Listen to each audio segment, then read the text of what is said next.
March மாதம் 14ஆம் தேதி இலங்கை தமிழரான, அதிலும் குறிப்பாக யாழ்ப்பாணத்து தமிழரான கரி ஆனந்த சங்கரி அவர்கள் கனடா நாட்டின் நீதி அமைச்சராகவும் சட்டமா அதிபராகவும் கனடாவின் தற்போதைய பிரதமரான மார்க் கார்னே அவர்களால் நியமிக்கப்பட்டுள்ளார். உண்மையில் ஈழத்தமிழர்கள் பெருமை கொள்ள வேண்டிய ஒரு விஷயமாக இது கட்டாயம் பார்க்கப்பட வேண்டும். இலங்கையில் தற்போதுள்ள மிகவும் பழம்பெரும் அரசியல்வாதியான ஆனந்த சங்கரியினுடைய மகன்தான் இந்த கரி ஆனந்த சங்கரி ஆவர்.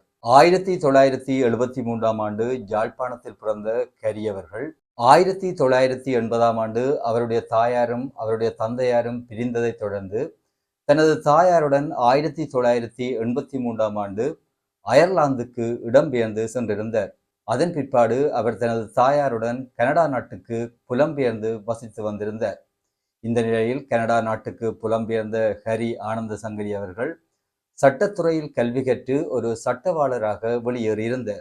ஈழத்தமிழர்களுக்கு எதிராக இலங்கையில் நடாத்தப்பட்ட மனித உரிமைகள் தொடர்பாக சர்வதேச ரீதியில் குரல் கொடுத்தவர்களில் மிகவும் முக்கியமானவராக இந்த ஹரி ஆனந்த சங்கரி அவர்கள் காணப்படுகின்றார். குறிப்பாக 2009ஆம் ஆண்டு இலங்கையில் ஈழத்தமிழர்களுக்கு எதிராக நடத்தப்பட்ட இறுதி யுத்தத்தின் பொழுது தமிழ் மக்களுக்கு எதிராக மனித உரிமைகளை மீறிய இராணுவ அதிகாரிகள் வெளிநாடு செல்வதற்கான பயணத் தடைகளை ஏற்படுத்துவதில் முன்னின்று உழைத்த ஒரு முக்கிய நபராக கரி ஆனந்த சங்கரி குறிப்பிடப்படுகின்றார்.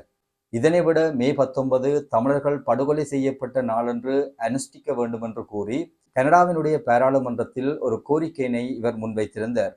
இந்த கோரிக்கை கனடாவின் பாராளுமன்றத்தினால் ஏற்றுக்கொள்ளப்பட்டதுடன் மே 19 கனடா பாராளுமன்றத்தில் தமிழ் மக்களின் படுகொலை நாளாக இன்று வரை அனுஷ்டிக்கப்பட்டு வருகின்றது.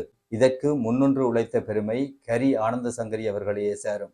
கனடாவின் பாராளுமன்றத்தில் அமைச்சரவை அந்தஸ்துள்ள அமைச்சராக முதலாக நியமிக்கப்பட்ட இலங்கையர் என்ற பெருமையும் இவரினையே சேருகின்றது. 2023ஆம் ஆண்டு அப்பொழுது கனடாவின் பிரதமராக இருந்த ஜஸ்டின் ட்ரூடோ அவர்கள் கரி ஆனந்த சங்கரி அவர்களை பழங்குடியின மக்கள் உறவுகள் அமைச்சராக நியமித்திருந்தார். தற்பொழுது இவருக்கு அந்த அமைச்சுக்கு மேலதிகமாக நீதி அமைச்சர் பதவியும் சட்டமா அதிபர் பதவியும் வழங்கப்பட்டிருக்கின்றது.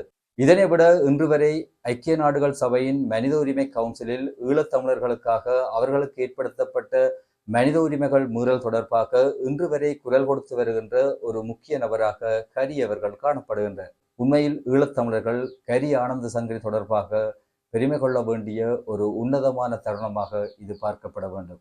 மீண்டும் இன்னும் ஒரு காணொளியில் உங்களை சந்திக்கும் வரை உங்களிடமிருந்து விடைபெற்றுக் கொள்கின்றேன். நன்றி, வணக்கம்.